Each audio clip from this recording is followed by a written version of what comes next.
I'm 84 years old, and there's something I need to say out loud, something I didn't have the words for when I was younger. For most of my life, I thought meaning would arrive someday. Not today, not in this moment, but later. Later when things were calmer. Later when I had more time. Later when life finally slowed down. I didn't realize that later was quietly stealing my attention from the only place life ever actually happens. Now, this realization didn't come to me during a crisis. There was no hospital room, no dramatic goodbye, no moment that looked important from the outside. It came to me on an ordinary afternoon. I was sitting alone in my living room, the same room I've sat in for years.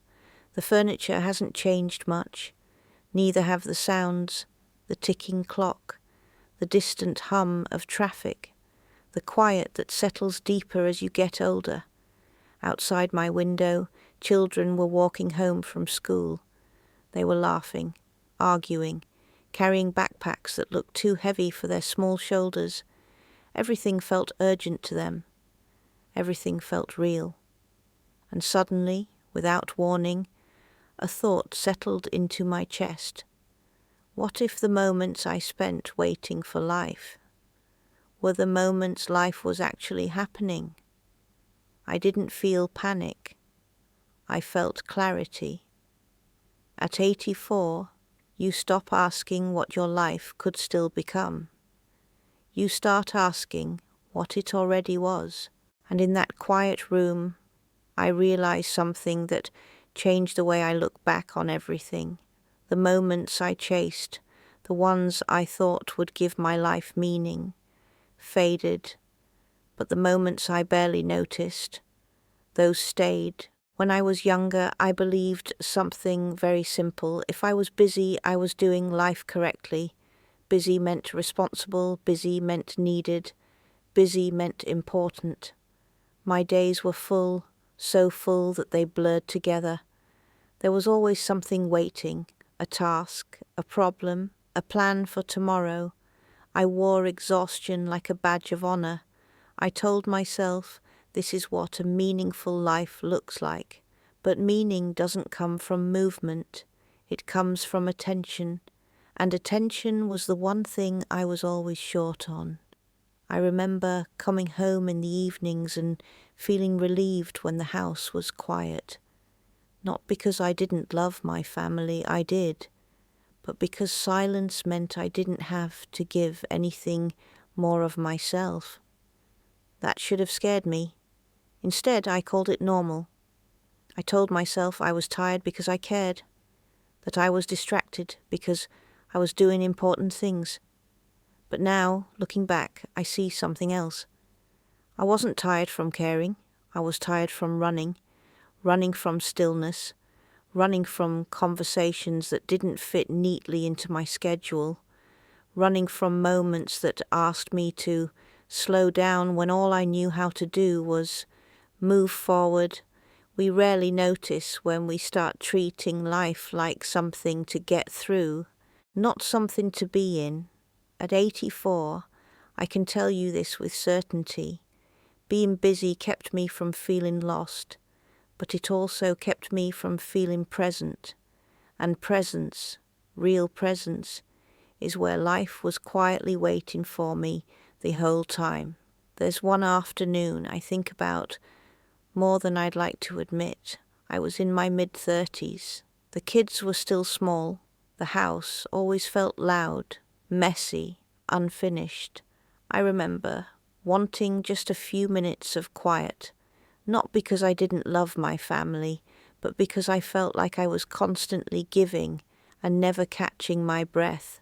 That day, my youngest was sitting at the kitchen table, swinging her legs, waiting for me to finish something I told myself couldn't wait. She was talking to me. At least I think she was. I was half listening, nodding, answering, without really hearing the words. Then she stopped. I didn't notice right away.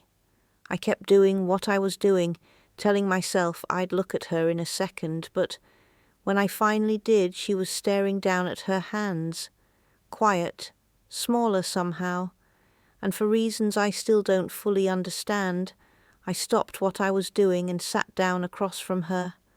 No phone, no task waiting, just me. She looked up and said, "Never mind, it wasn't important." I remember my heart tightening, because I knew that wasn't true. She didn't need anything dramatic from me. She wasn't asking for answers or solutions. She just wanted my attention. We sat there for maybe 10 minutes. We talked about nothing special. Something she had seen. Something she was worried about but didn't know how to explain yet. At the time, it felt like a small interruption. Now, at 84, I know something else. That afternoon didn't change my life, but it changed hers, and I almost missed it, the same way I missed so many others. When I was in my 40s, my mother started calling me more often. Nothing dramatic, nothing urgent. She never said she was lonely. She never complained. She would ask what I was making for dinner, how the children were doing, whether I'd seen a movie she liked.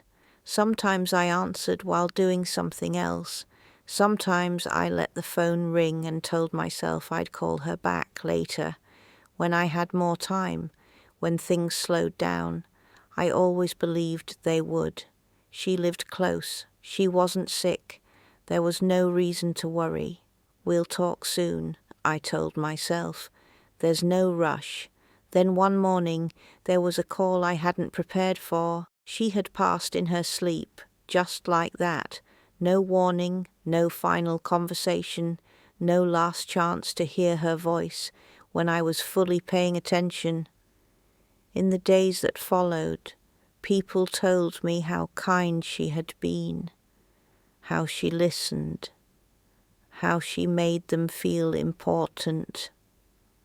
I smiled and thanked them, but inside, one thought kept repeating itself. Why did I treat her like she was permanent? I don't remember what I was doing instead of calling her back. I don't remember what felt so important, but I remember the sound of the phone ringing unanswered. And I remember realizing far too late that later is not something life promises you. Time doesn't disappear in one dramatic moment. It disappears quietly, in postponed calls, in delayed visits, in moments you assume will always be waiting for you, and one day they aren't. If you're listening to this and feeling a quiet ache, I want you to stay with it. That feeling isn't sadness, it's awareness, because something inside you recognizes this pattern. The way life quietly pulls your attention away from the people and moments that need it most. When you're young, you think time is something you can manage, something you can save, something you can make up for later. I believed that too. I thought I could be present after things calmed down, after responsibilities eased, after I crossed the next thing off my list. But time doesn't work that way. It doesn't wait for you to feel ready. Presence is not something you earn. It's something you choose again and again in moments that feel inconvenient. I used to think I needed more energy to be present. The truth is, I just needed to stop telling myself I was too busy, because busyness is an easy place to hide. It lets you feel useful without feeling exposed, productive without being vulnerable. But life doesn't ask for efficiency. It asks for attention. If I could speak to my younger self, I wouldn't tell her to do more. I would tell her to pause, to look up when someone is speaking, to sit down when a child asks, to answer the phone slowly, not because those moments are dramatic, but because those are the moments that stay. Everything else fades. I'm 84 now. My days are slower, quieter. There's more space between things, between thoughts, between plans, between one morning and the next. And in that space, memories rise on their own. Not the busy ones, not the impressive ones, the quiet ones.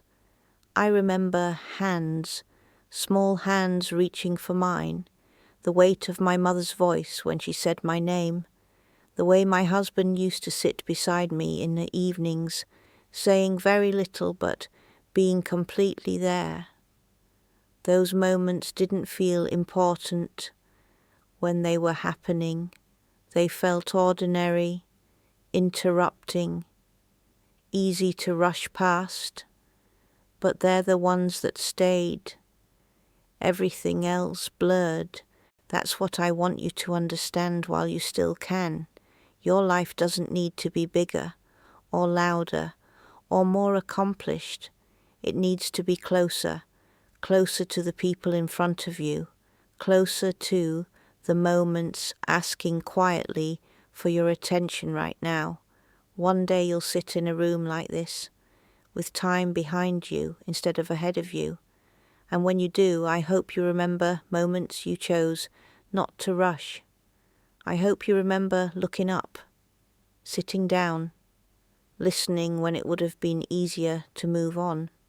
Because in the end, that's what mattered. Not the things you finished, but the moments you stayed for.